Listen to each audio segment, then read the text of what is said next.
विद्यार्थी मित्रों, online classes में आप विद्यार्थियों का फिर से स्वागत है। आज हम चैप्टर 3 कुत्ते की वफादारी का स्वाध्याय देखेंगे। इसमें फर्स्ट क्वेश्चन दिया हुआ है, ढांचे पर से कहानी लिखिए। ढांचा मीन्स जो आपको पॉइंट दिए गए हैं उस पॉइंट पर से आपको स्टोरी बनानी है।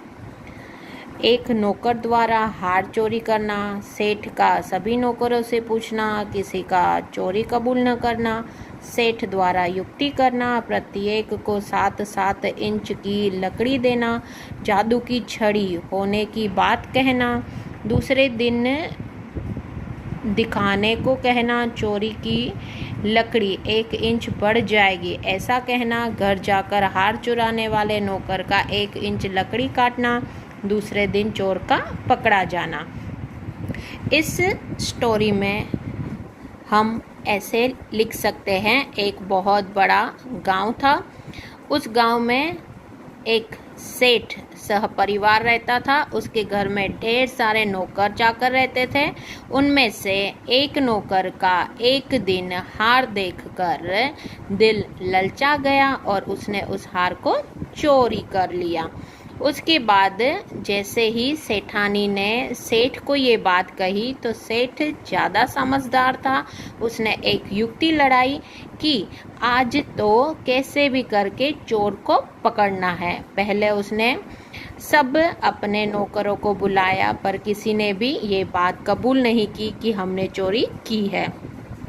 फिर उसने ये सोचा कि ऐसे तो कोई भी नहीं बोलेगा, इससे अच्छा है कि एक और बात कहता हूँ। उसने कहा कि मैं जादू की कुछ छड़ियाँ लाया हूँ, मतलब जादू की लकड़ियाँ लाया हूँ। प्रत्येक को ये दूंगा, जिसने भी चोरी की है उसकी 1 इंच लकड़ी जो है वो बढ़ जाएगी। ऐसा कर कर उनको सबको अपने अपने घर भेज दिया।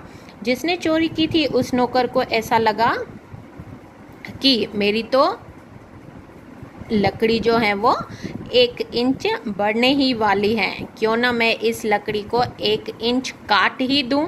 दूसरे दिन जैसे ही सेठ ने सबको बुलाया, सबकी लकड़ी वैसी की वैसी पड़ी थी और जिसने चोरी की थी उसकी लकड़ी 1 इंच कट चुकी थी। इसीलिए चोर का पता चल गया और सेठ ने उस नौकर से हीरो का हार लेकर उससे नौकरी से निकाल दिया।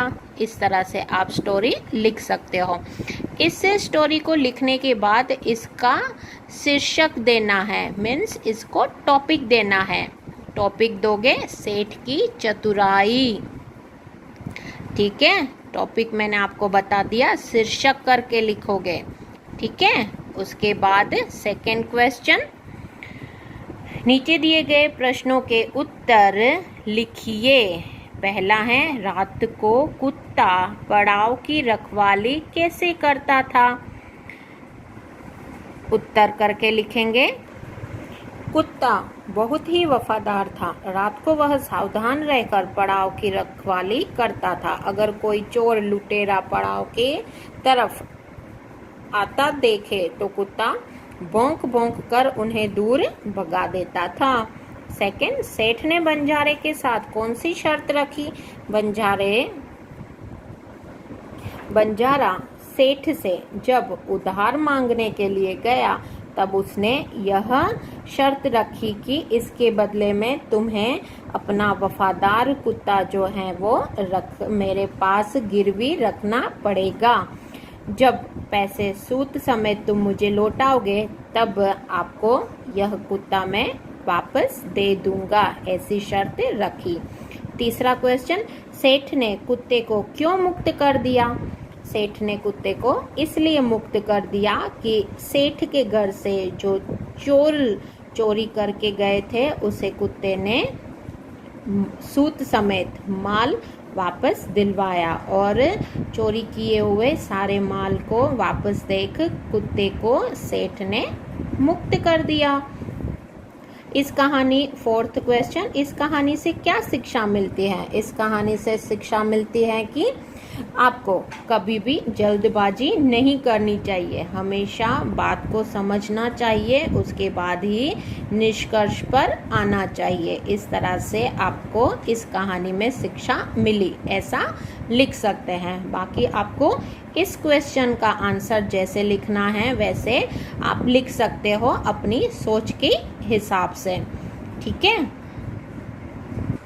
क्वेश्चन नंबर 3 आपका होमवर्क है क्या, इसमें देख लेते हैं। नीचे दिए गए वाक्यों में रेखांकित शब्द का लिंग परिवर्तन करके वाक्य फिर से लिखिए। आपको यहाँ पर उदाहरण दिया हुआ है, घोड़ा दौड़ रहा है, घोड़ी दौड़ रही है। इस प्रकार आपको सेठ सेठानी, बंजारा बंजारन, इस तरह से वाक्यों का लिंग परिवर्तन कर लिखना है। उसके बाद 4th क्वेश्चन जो है वो भी आपको ही लिखना है, ये भी आप लोगों का होमवर्क है। बक्से में से लिंग आधारित शब्दों के जोड़े मिलाइए और उसका वाक्य में प्रयोग कीजिए। जैसे दिया हुआ है, गाय बैल, वाक्य दोनों के बनेंगे। गाय का दूध सेहत के लिए अच्छा है। दूसरा वाक्य, बैल किसानों का दोस्त होता है। वैसे ही आपको जोड़ी में लिंग बनानी है, इस तरह से फिर वाक्य प्रयोग करने हैं। और 5वां जो है संज्ञा पहचानिए, वो भी आपका होमवर्क है। जैसे सैनिक हमारे देश की रक्षा करते हैं, कौन सा वाला संज्ञा यहाँ पर आएगा, कौन सी संज्ञा ये है, सैनिक। जहाँ पर अंडरलाइन की हुई है उसके संज्ञा जो है उसके बारे में आपको लिखना है कि ये संज्ञा है। जैसे संज्ञा के 5 प्रकार हैं, वो आपको पता है कौन कौन से, वैसे ही आपको इसमें लिखना है, ठीक है। थैंक यू विद्यार्थी मित्रों।